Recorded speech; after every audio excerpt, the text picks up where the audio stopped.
તો નમસ્કાર દર્શક મિત્રો, સ્વાગત છે તમારું અમારી આ યુટ્યુબ ચેનલમાં।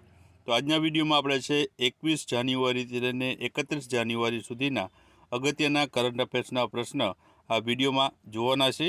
તો વિડીયોમાં છે શરૂઆતથી અંત સુધી બન્યા રહેજો અને વિડીયો પસંદ આવે તો વિડીયોને લાઇક કરજો અને વિડીયોને તમારા મિત્રો સાથે અવશ્ય શેર કરજો। તો ચાલો આપણે વિડીયોની શરૂઆત કરીએ। તો પહેલો પ્રશ્ન છે કે ગુજરાત ટેક્સટાઇલ પોલિસી 2024 હેઠળ કયા મહિલા સ્વયં સહાયક જૂથને છે લાભ મળવાનો છે? તો જવાબ આવશે NRLM અને NULM હેઠળ નોંધાયેલી SHGS જે છે જૂથો છે તેને આનો લાભ મળવાનો છે। ત્યારબાદ તાજેતરમાં જ નેશનલ ટેક્સટાઇલ મંત્રીઓની કોન્ફરન્સ 2026 છે તે ક્યાં યોજાઈ હતી? તો જવાબ આવશે ગુવાહાટી ખાતે છે આનું છે આયોજન કરવામાં આવ્યું હતું। ત્યારબાદ SBIના અહેવાલ મુજબ ભારત કયા વર્ષ સુધીમાં અપર મિડલ ઇન્કમ દેશ બનાવવાની દિશામાં છે? તો જવાબ આવશે વર્ષ 2030 સુધીમાં। ત્યારબાદ રેલવે વીજળીકરણના મામલે ભારત કયા દેશ બાદ વિશ્વમાં ટોચના સ્થાન ઉપર છે? તો જવાબ આવશે સ્વિટ્ઝરલેન્ડ દેશ બાદ છે ભારત તેના જે છે ટોચના સ્થાન ઉપર રહેલું છે। સ્વિટ્ઝરલેન્ડ છે જે છે પ્રથમ ક્રમ ઉપર છે, ત્યારબાદ આપણો ભારતનો સમાવેશ થાય છે। ત્યારબાદ બીજા ગ્લોબલ બુદ્ધિસ્ટ સમિટનું આયોજન ક્યાં કરવામાં આવ્યું છે? તો જવાબ આવશે નવી દિલ્હી ખાતે છે આનું આયોજન કરવામાં આવ્યું છે। ત્યારબાદ મારુતિ સુઝુકી ગુજરાતમાં કયા સ્થળે મેગા કાર પ્લાન્ટ સ્થાપશે? તો જવાબ આવશે ખોરાજ ખાતે। ત્યારબાદ ભારતનો પ્રથમ open C marine fish farming project ક્યાં શરૂ કરવામાં આવ્યો છે? તો જવાબ આવશે આંદમાન અને નિકોબાર ટાપુમાં। ત્યારબાદ ખેલો ઇન્ડિયા વિન્ટર ગેમ્સ 2026માં કઈ રમત પ્રથમ વખત ડેબ્યુ કરી રહી છે? તો જવાબ આવશે ફિગર સ્કેટિંગ। ત્યારબાદ મિઝોરમમાં શોધાયેલ સાપની નવી પ્રજાતિ કેલેમેરિયા મિઝોરોમેન્સી સામાન્ય રીતે કયા નામે ઓળખાય છે? તો જવાબ આવશે રીડ સ્નેક તરીકે। ત્યારબાદ તાજેતરમાં જ જારી થયેલ રિસ્પોન્સિબલ નેશનલ ઇન્ડેક્સમાં ભારત કયા સ્થાન ઉપર છે? તો જવાબ આવશે આમાં ભારત 16મા સ્થાન ઉપર છે આ ઇન્ડેક્સમાં રહ્યું છે। ત્યારબાદ આગળનો પ્રશ્ન છે કે નાસાના દિગ્ગજ અને ભારતીય મૂળના કયા અવકાશયાત્રી 27 વર્ષની શાનદાર સેવા બાદ નિવૃત્તિ જાહેર કરી છે? તો જવાબ આવશે સુનિતા વિલિયમ્સ છે મિત્રો, તે છે નિવૃત્તિ જાહેર કરી છે અને તેમણે છે 9 વાર જેટલું સ્પેસ વોક છે તેના નામ ઉપર રેકોર્ડ રહેલો છે। ત્યારબાદ અટલ પેન્શન યોજનાને તાજેતરમાં જ કયા નાણાકીય વર્ષ સુધી લંબાવવાની મંજૂરી આપવામાં આવી છે? તો જવાબ આવશે વર્ષ 2030-31 સુધી। ત્યારબાદ NHAIએ આંધ્રપ્રદેશમાં આર્થિક કોરિડોરના નિર્માણ દરમિયાન કેટલા ગિનીસ વર્લ્ડ રેકોર્ડ બનાવ્યા છે? તો જવાબ આવશે 4 જેટલા। ત્યારબાદ તાજેતરમાં જાહેર થયેલ એશિયા મેન્યુફેક્ચરિંગ ઇન્ડેક્સ 2026માં ભારત કયા સ્થાને છે? તો જવાબ આવશે ભારત છે 6ઠ્ઠા ક્રમ ઉપર છે। ત્યારબાદ આગળનો પ્રશ્ન છે કે એટોમિક એનર્જી રેગ્યુલેટરી બોર્ડના અધ્યક્ષ તરીકે કોની નિમણૂક કરવામાં આવી છે?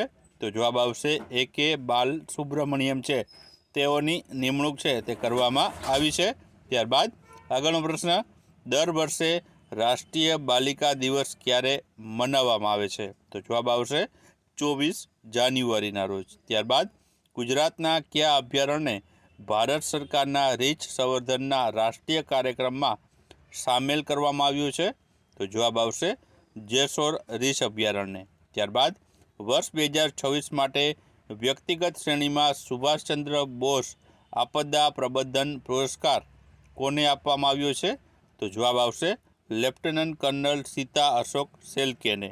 ત્યારબાદ આગળનો પ્રશ્ન છે કે તાજેતરમાં જ જર્મનીએ ગ્રીન પ્રોજેક્ટ અને PM બસ સેવા માટે કેટલા બિલિયન યુરો સહાયની જાહેર કરી છે? તો જવાબ આવશે 1.24 બિલિયનની। ત્યારબાદ આગળનો પ્રશ્ન છે કે CRPFના DIG તરીકે કોની નિમણૂક કરવામાં આવી છે? તો જવાબ આવશે રવિશંકર છબીની। ત્યારબાદ આગળનો પ્રશ્ન છે કે નમ્બીઓ સેફ્ટી ઇન્ડેક્સ 2026 મુજબ વિશ્વનું સૌથી સુરક્ષિત શહેર કયું છે? તો જવાબ આવશે કિંગદાવો. ત્યારબાદ આગળનો પ્રશ્ન છે કે વર્ષ 2032માં ઓલિમ્પિક ગેમ્સનું આયોજન કયા શહેરમાં થવાનું છે, જેના મોડલનો ગુજરાત અભ્યાસ કરશે? તો જવાબ આવશે બ્રિસ્બેનનું. ત્યારબાદ આગળનો પ્રશ્ન છે કે દર વર્ષે રાષ્ટ્રીય મતદાતા દિવસ ક્યારે મનાવવામાં આવે છે? તો જવાબ આવશે 25 જાન્યુઆરીના રોજ. ત્યારબાદ T20 વર્લ્ડ કપ 2026માં બાંગ્લાદેશના સ્થાને કઈ ટીમ ટુર્નામેન્ટમાં છે તેનો સમાવેશ કરવામાં આવ્યો છે? તો જવાબ આવશે સ્કોટલેન્ડની ટીમનો. ત્યારબાદ તાજેતરમાં જ જે છે પંખુડી પોર્ટલ કયા મંત્રાલય દ્વારા લોન્ચ કરવામાં આવ્યું છે? તો જવાબ આવશે મહિલા અને બાળ વિકાસ મંત્રાલય દ્વારા. ત્યારબાદ આગળનો પ્રશ્ન છે કે 26મી જાન્યુઆરી 2026ના રોજ કર્તવ્ય પથ ઉપર ગુજરાતનો ટેબ્લો કયા વિષય પર આધારિત છે? તો જવાબ આવશે વંદે માતરમ ગીતના 150 વર્ષ પૂર્ણ જે છે તેના ઉપર આધારિત જે છે ટેબ્લો જે છે રજૂ કરવામાં આવ્યો હતો. અને આ પણ મિત્રો છે પોપ્યુલર જે કેટેગરીમાં મિત્રો છે આનો પ્રથમ ક્રમ આવ્યો હતો. ત્યારબાદ વર્ષ 2026માં ભારત તેનો કેટલામો પ્રજાસત્તાક દિવસ ઉજવી રહ્યું છે? તો જવાબ આવશે 77મા નંબરનો. ત્યારબાદ આગળનો પ્રશ્ન છે કે કયા રાજ્યની સરકારે તાજેતરમાં સેટેલાઇટ ઇન્ટરનેટ માટે સ્ટાર લિંક સાથે MOU કર્યા છે? તો જવાબ આવશે ગોવાએ.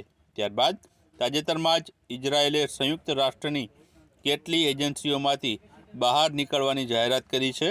તો જવાબ આવશે 7 જેટલી. ત્યારબાદ રાષ્ટ્રપતિ ટ્રમ્પ દ્વારા જાન્યુઆરી 2026માં શરૂ કરવામાં આવેલી નવી વૈશ્વિક સંસ્થાનું નામ શું છે? તો જવાબ આવશે બોર્ડ ઓફ પીસ. ત્યારબાદ આગળનો પ્રશ્ન છે ભારતનું પ્રથમ ઇન્ટિગ્રેટેડ પ્રાઇવેટ સેટેલાઇટ ઉત્પાદક યુનિટ ગુજરાતમાં કઈ જગ્યાએ સ્થપાઈ રહ્યું છે? તો જવાબ આવશે સાણંદ ખોરજ ખાતે. ત્યારબાદ વર્ષ 2026માં કુલ કેટલા પદ્મ પુરસ્કાર એનાયત કરવામાં આવ્યા છે? તો જવાબ આવશે 131 જેટલા. ત્યારબાદ તાજેતરમાં કયા દેશને અમેરિકાના પ્રદેશ તરીકે જોડવા કે હસ્તગત કરવા માટે બિલ રજૂ કરવામાં આવ્યું છે? તો જવાબ આવશે ગ્રીનલેન્ડ. ત્યારબાદ 77મા પ્રજાસત્તાક દિવસના મુખ્ય અતિથિ કોણ હતું? તો એમાં મિત્રો 2 અતિથિ હતા. પહેલું છે ઉર્સુલા વોન ડેર લેયન અને બીજું છે એન્ટોનિયા લુઇસ સાન્તાસ દ કોસ્ટા. આ બે છે મુખ્ય અતિથિ હતા 77મા પ્રજાસત્તાક દિવસના નિમિત્તે.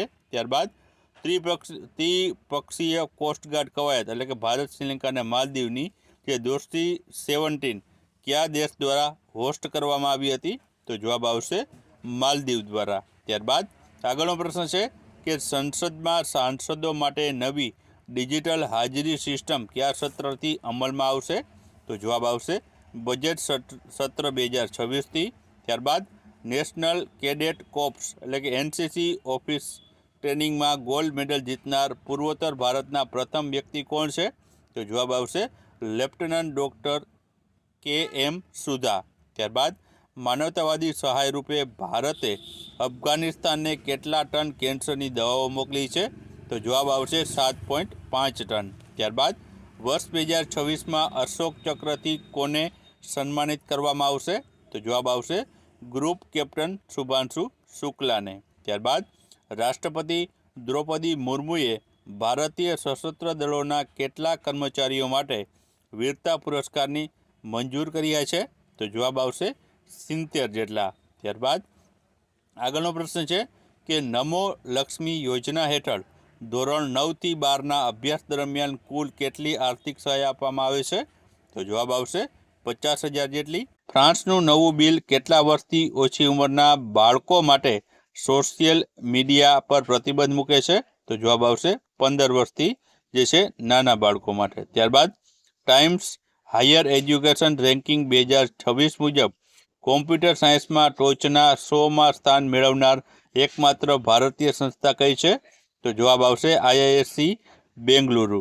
ત્યારબાદ વુમન્સ પ્રીમિયર લીગ 2026માં ઇતિહાસની પ્રથમ સદી કોણે ફટકારી છે? તો જવાબ આવશે મુંબઈ ઇન્ડિયન્સની નેટ સાઇબર બ્રટે. ત્યારબાદ આગળનો પ્રશ્ન છે તે સુખાંતે નેશનલ એવોર્ડ છે તે કયા મંત્રાલય દ્વારા આપવામાં આવે છે? તો જવાબ આવશે સાંખ્યિકી અને કાર્યક્રમ અમલીકરણ મંત્રાલય દ્વારા. ત્યારબાદ આગળનો પ્રશ્ન છે કે તાજેતરમાં કયા રાજ્યએ ગુટખા અને નિકોટિન યુક્ત પાન મસાલા પર સંપૂર્ણ પ્રતિબંધ લાદ્યો છે? તો જવાબ આવશે ઓડિશા સરકાર દ્વારા. ત્યારબાદ તાજેતરમાં જ લોન્ચ કરવામાં આવેલ નવી આધાર એપમાં સુરક્ષા માટે કયું નવું વેરિફિકેશન ફીચર ઉમેરવામાં આવ્યું છે? તો જવાબ આવશે ફેસ વેરિફિકેશન. ત્યારબાદ વિશ્વની સૌથી જૂની વહેતી નદી તરીકે કઈ નદીને માન્યતા આપવામાં આવે છે? તો જવાબ આવશે ફિનકે નદીને, જે ઓસ્ટ્રેલિયામાં આવેલી છે. ત્યારબાદ કોને ભારત સરકાર દ્વારા નેશનલ યુથ આઇકોનનું બિરુદ મેળવીને ગુજરાતનું ગૌરવ વધાર્યું છે? તો જવાબ આવશે રાજવી કડિયાએ. ત્યારબાદ ગલ્ફ ફૂડ 2026 ઇવેન્ટ કયા શહેરમાં યોજાઈ રહ્યું છે? તો જવાબ આવશે દુબઈમાં યોજાઈ રહ્યું છે. ત્યારબાદ રાષ્ટ્રપતિ ભવનમાં ઉદ્ઘાટન કરાયેલા ગ્રંથ કુટીરમાં કેટલી ભારતીય શાસ્ત્રીય ભાષાઓના પુસ્તકો છે? તો જવાબ આવશે 11 જેટલી ભાષાઓના. ત્યારબાદ ગુજરાતમાં સ્પર્શ એટલે કે રક્તપિત્ત જાગૃતિ અભિયાન ક્યારે યોજાશે? તો જવાબ આવશે 30 જાન્યુઆરીથી 13 ફેબ્રુઆરી દરમિયાન. ત્યારબાદ ભારતીય સેનાએ ઓપરેશન સાગર બંધુ હેઠળ કયા દેશમાં ત્રીજો બેઇલી બ્રિજ બનાવ્યો છે? તો જવાબ આવશે શ્રીલંકામાં. ત્યારબાદ આગળનો પ્રશ્ન છે કે અદાણી ડિફેન્સ એન્ડ એરોસ્પેસ વિમાન ઉત્પાદક માટે કયા દેશની કંપની એમ્બ્રેયર સાથે કરાર કર્યા છે? તો જવાબ આવશે બ્રાઝિલ દેશની. ત્યારબાદ દેશનું પ્રથમ ટ્રાય સર્વિસ આર્મ્સ મ્યુઝિયમ ક્યાં બનાવવા જઈ રહ્યું છે? તો જવાબ આવશે ગાંધીનગર ખાતે.